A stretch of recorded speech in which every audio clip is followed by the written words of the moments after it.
Hi, I am Dr. Gaurav Pawale, Obstetrician, Gynaecologist and Laparoscopic Surgeon at Apollo Spectra Hospitals, Pune.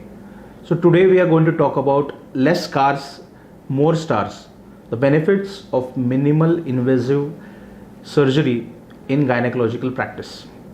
So as you all know and aware of traditional gynecological surgeries, surgeries like laparotomies, abdominal hysterectomies, surgeries which needed a bigger incision, bigger incision ended in bigger scar, and many traditional practices including such surgeries जिसमें हम patients को बड़े बड़े incisions देते हैं. उसके बाद patient का जो पोस्ट ऑपरेटिव रिकवरी पीरियड होता है, it takes also lot of time for the recovery period for the patient to ambulate, for the patient post surgery. Patients के जो हम फूड इंटेक्ट एंड अदर जो पेशेंट की treatment modalities होती है, we start patient ambulating the patient. Food intake एक certain 12 to 24 hours के बाद शुरू किया जाता है. So we all are aware of these surgeries जो 1980s, 1990s, अर्ली 2000 तक चलती आ रही थी. But last couple of decades, the approach to the surgery has changed from open surgeries to minimal invasive surgeries. Also, many times, scarless surgeries, which are specifically vaginal surgeries in gynecological practices. So, basically, these last 10 to 20 years, lot of development and lot of revolutionization has happened in the field of gynecological endoscopy or field of laparoscopic surgeries, जहाँ पे mostly minimal invasive surgery has played a very vital role. So let's first know what are the conditions in a female where there is need of minimal invasive surgery as opposed to the traditional surgery. Okay, so let's understand what a young female or any female of any age group requires, when she requires, in what conditions she requires these type of surgeries, and where the minimal invasive or laparoscopic surgery part comes in beneficial or becomes beneficial or comes in very handy in opposed to जब हम पहले यही surgeries traditional approach से करते थे. So when we opt for minimal and invasive surgeries, suppose there's a young girl who is in her teenage or early menstruating or just menstruating, and she's a college going girl, she's a working girl from the age group of 18 to 25 to 30. So ovarian cysts are very common in those age groups. Also young girls who are recently married, who have a history of infertility, and when there is an ectopic pregnancy. So in such surgeries, the traditional approach was to do laparotomy, and there were a lot of stitches, a huge scar, big wound. So it becomes very tedious and cumbersome to look after that wound. Also obese patients जिनके जख्म बहुत बड़े होते हैं, तो there is more chances of wound gaping. So such patients, they can benefit from minimal invasive surgery. So what is minimal invasive surgery? So minimal invasive surgery is a surgery where a surgeon operates through a very small incision, and it is a minimal invasive approach. So जो बड़ा incision होता है उसकी जगह पे हम लोग एक छोटा सा incision लेके we put a video endoscope inside and we visualize the abdominal contents.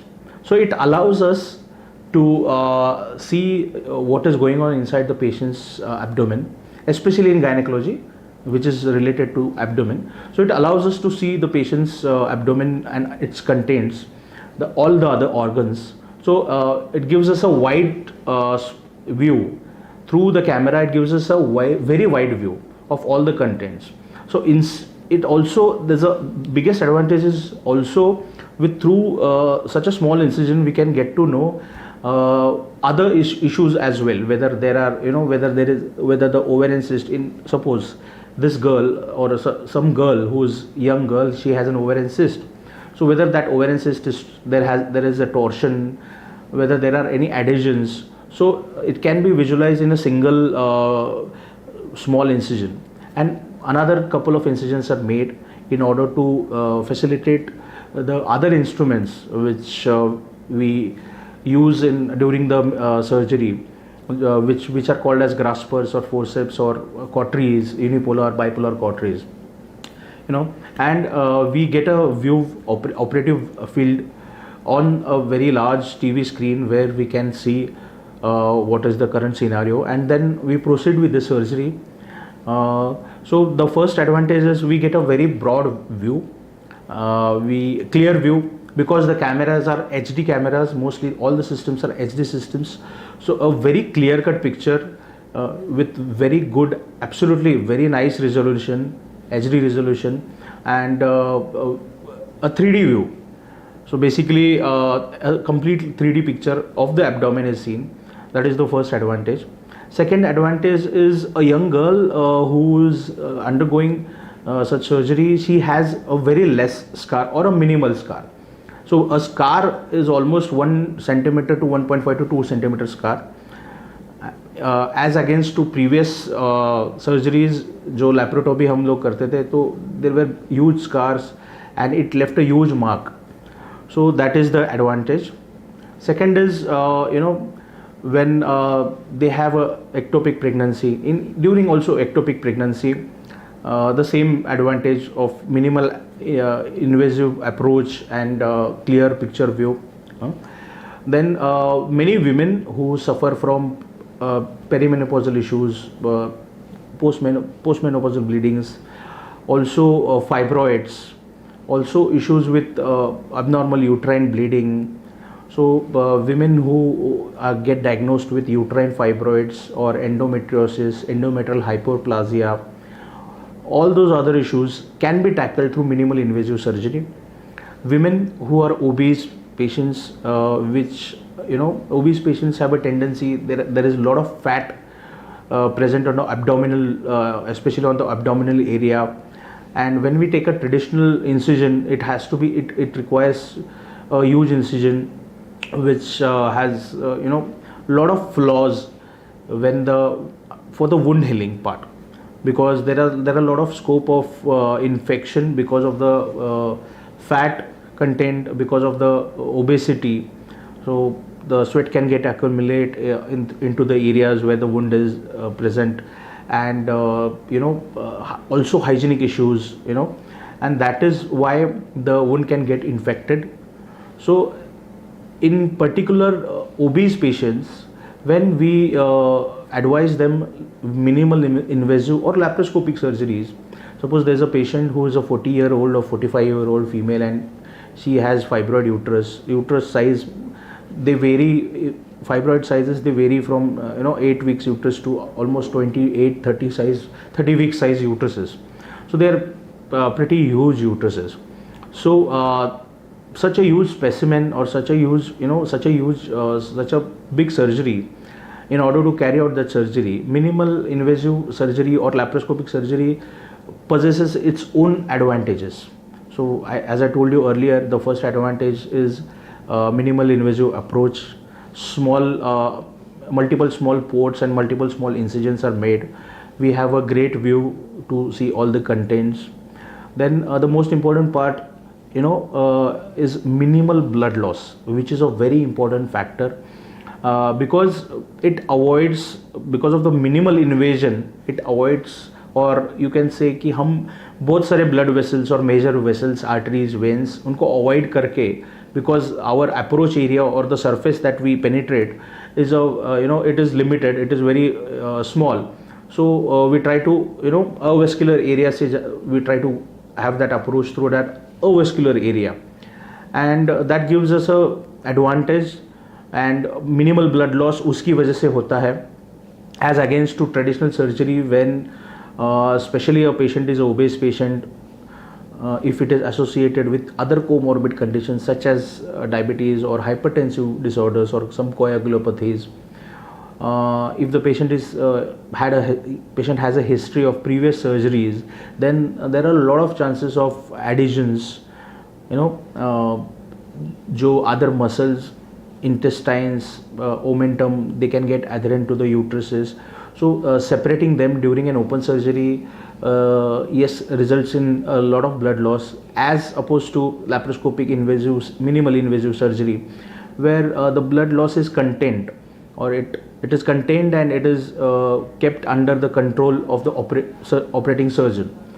There are unipolar and bipolar cauteries, and because of the instrumentation and the modern techniques, the blood loss is also minimized. Also, when there is a huge specimen, or when the fibroid size is a huge size, the specimen, we can cut it into pieces inside the abdomen of the patient with a instrument called as morcellator. So morcellation is a technique where a huge specimen is cut down into bit to bit pieces, and it is delivered outside through the same ports which we gain entry or access to.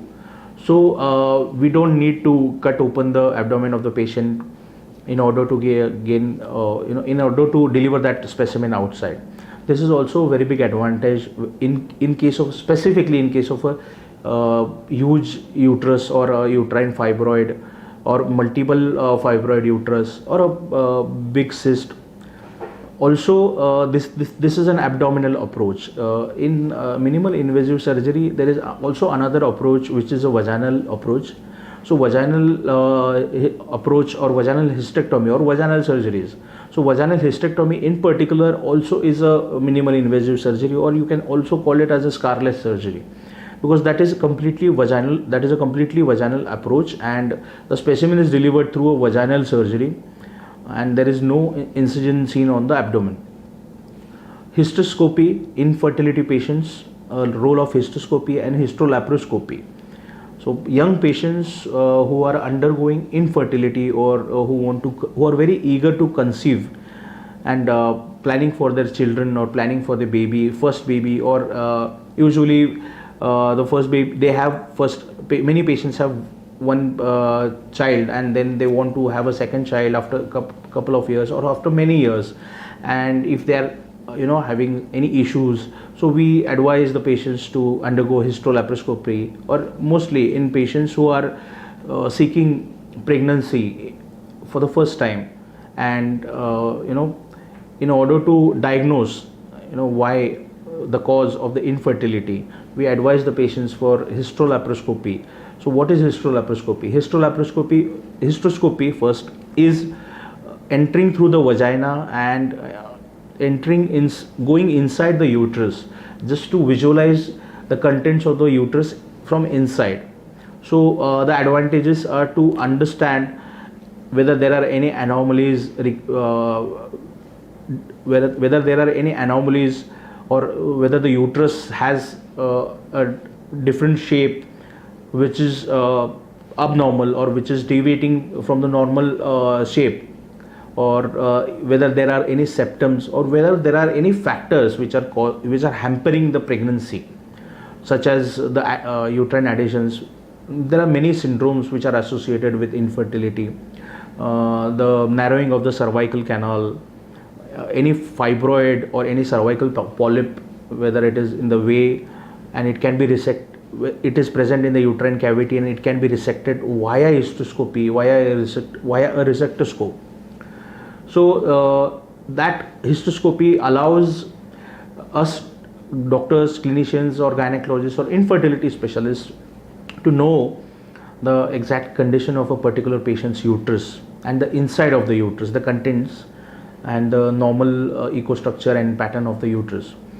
Along with that, laparoscopy also allows us to visualize her ovarian status, if there are any polycystic ovaries, or if there are any symptoms of endometriosis. So it allows us to visualize that area. It allows us to externally visualize the uterus for any anomalies or deformities or structural deformities. So this is in young patients who want to conceive. Then when we further move ahead, apart from fibroid, there are also many conditions where we advise the patients for hysterectomies, such as abdominal uterine bleeding, also endometrial hyperplasia, Also adenomyosis, when patients complain a lot of pain during menses or on and off, and on USG when ultrasonography when they are diagnosed with adenomyosis or any other factors. So in such cases, patients are advised laparoscopic hysterectomies. So laparoscopic hysterectomy or any laparoscopic surgery, as I told you, with minimal invasive approach, it allows us to have minimal blood loss. It allows us to have a minimal incision approach with a wider view.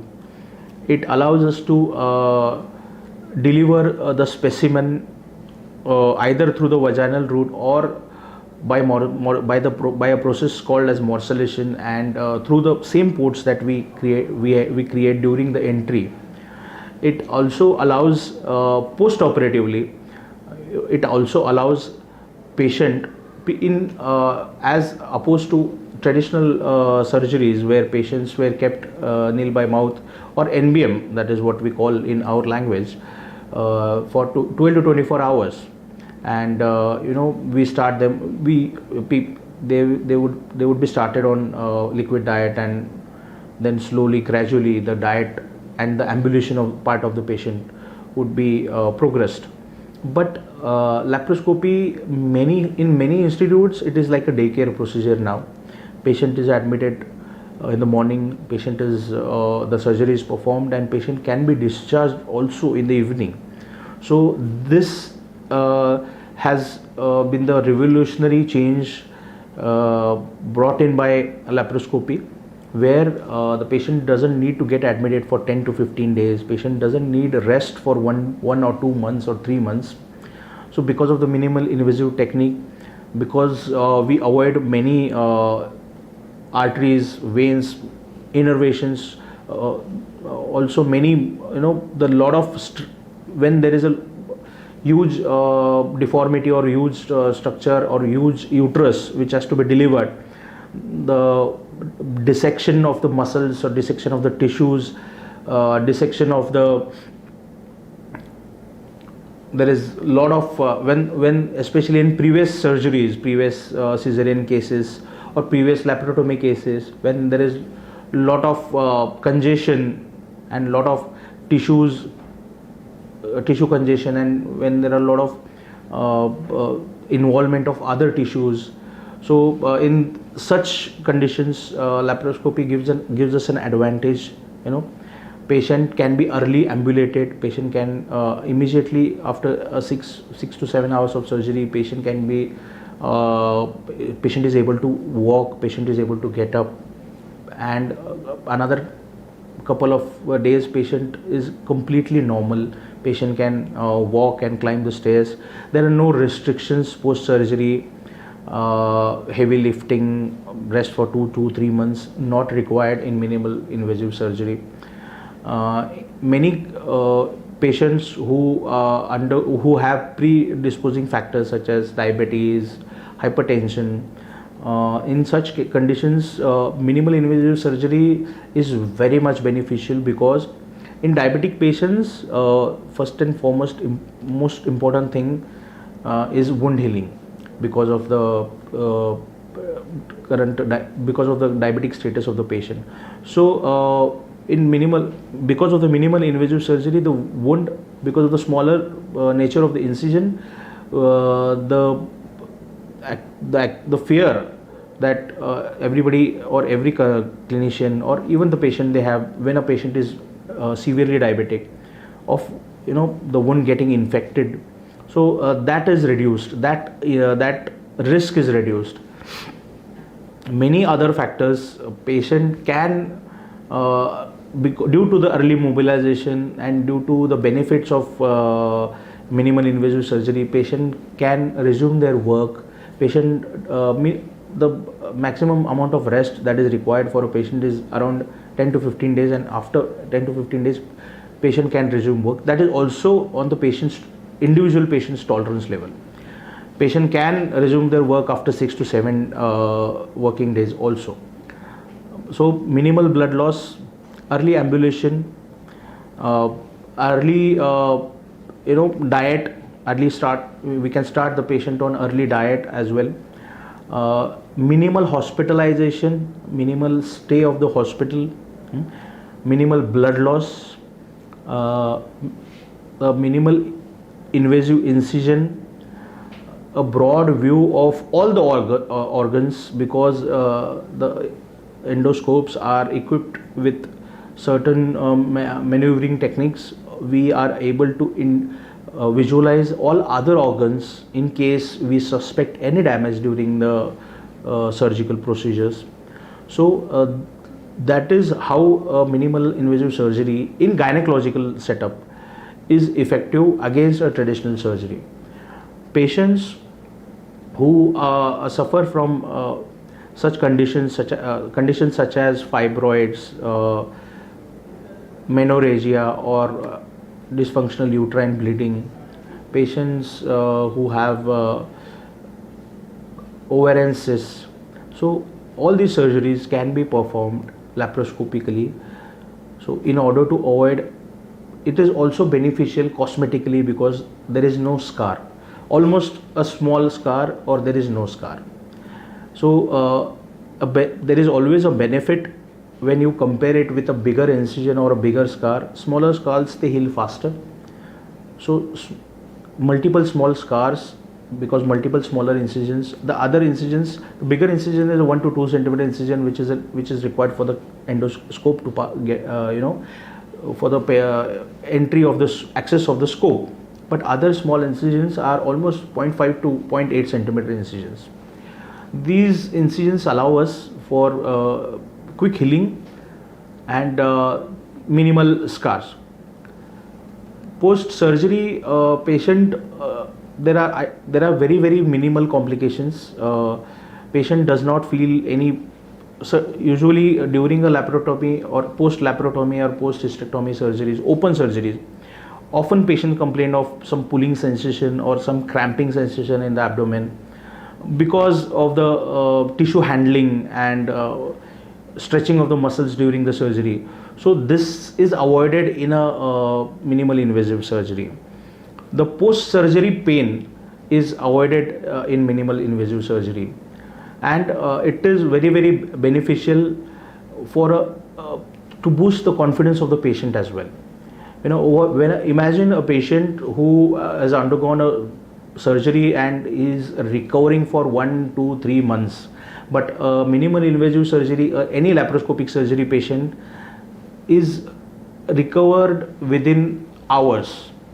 If you perform a surgery today, tomorrow morning, the same patient, many times I have experienced the relatives asking the patient a question, have you even undergone a surgery, because you are normal. So that is the best example of a minimal invasive surgery. When you go to see a patient who's been operated, we have a psychology in mind, she must be bedridden, or you don't wake up, you just relax. But laparoscopically performed surgeries or minimal invasive surgeries, especially in a gynec setup, a patient we have removed a ovarian cyst, we have removed a fibroid uterus or a myomectomy, whatever surgery a particular patient has undergone, in a minimal invasive way, the patient will be almost after 24 hours, patient will go back to its normal physical state. Also, the main advantage of minimal invasive surgery is the wide use of robotic arms. So robotic surgery also is another level of minimal invasive surgery, especially in gynec and especially in onco-gynecology. So whenever the gynec-onco patients, there are gynec-onco surgeries planned, laparoscopic surgeries, because of the nature of a cancer patient, because of the widespread of any cancer patient, where we require extensive search or extensive surgical approach, laparoscopy and robotic surgical arms are a boon in our field. So I think the basic topic of minimal invasive surgery, over the benefits of minimal invasive surgery, I just wanted a clear view for all of you to understand that minimal blood loss, minimal incision, early ambulation, normal work routine post surgery, and boosting of self confidence. Also, it avoids many other surgical complications operatively and post operatively. So I hope you have gone through you have understood what I wanted to convey. So if you have any doubts, you can always contact us. Thank you very much.